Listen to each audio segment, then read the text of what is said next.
说到帕萨特，就不可避免的说到帕萨特的异响问题，特别是冬天或者说早上启动的时候，我们刚开始行走的时候，我们的变速箱支架一定是会响的。我放一个小视频在这里啊，大家看一下，就是这种响声，那就是我们的变速箱是横在这个底下的，这个地方和车架连接的地方就在这个底下。这里可以看到一点点，我把它放大一点，就这个玩意儿，这个支架这个胶套如果遇冷，它就一定会响，所有的帕萨特都会响。那另外我们过减速带或者说低速颠簸的时候，这样子来回起伏的时候，底下的平衡杆胶套是肯定会响的。这两个响声有很多人在问能不能解决，那我想如果很简单就能解决，帕萨特在原厂生产的时候就已经考虑到这个问题了。现在也有很多修理厂的博主在网上说，我这个平衡杆胶套是吧，你可以只换胶套不换平衡杆，变速箱支架你可以去更换。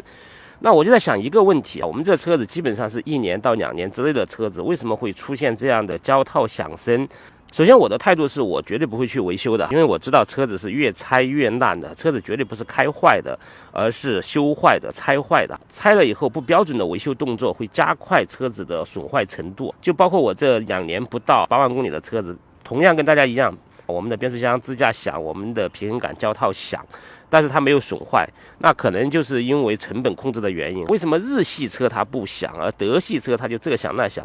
因为德系车一直是作为技术先锋型的存在，所有的新技术、新科技都是从德系车上开始蔓延出来的。那日系车就相对于保守，并且日系车上的胶套会非常少。正是因为德系车上这些胶套会非常硬，而我们的车子开起来才会这么厚实，整体性才会这么强。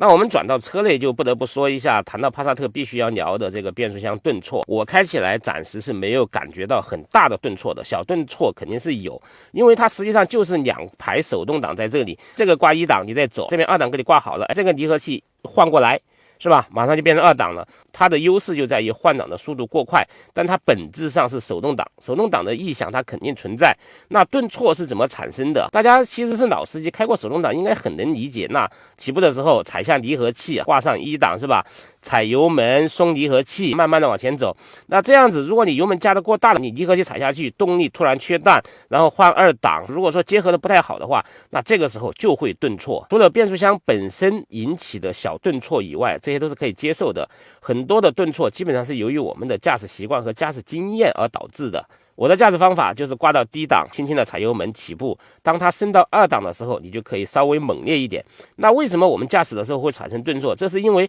本身车子3档在行驶，那然后这个时候4档已经挂好了，对不对？那按道理来说，你正常加油门，那就换到4档，那突然这个时候一脚急刹，档位又马上要下降，那然后又一脚大油门是吧？那然后马上又上到4档，那这个时候它揣摩不透你的意图，突然改变变速箱的挂档逻辑的时候，它就会产生顿挫。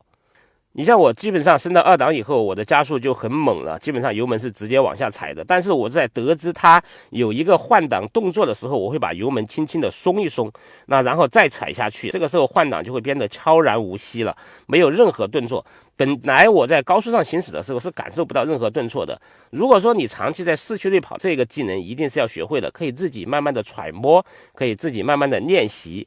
帕萨特车主的平均年龄现在已经降到25岁以下了，这里面有很多第一次买车、第一次开车的新车主，他们对车子的认识不足，容易产生一个误区，就认为我20万买的帕萨特应该是完美的，应该是不会有异响的。车子是由几万个零部件组合在一起的，那每一个零部件和另外一个零部件都会有公差，因此也会产生一定的异响和磨损，这些都是很正常的事情。3万多块钱的奥拓，100多万的奔驰也一样存在问题。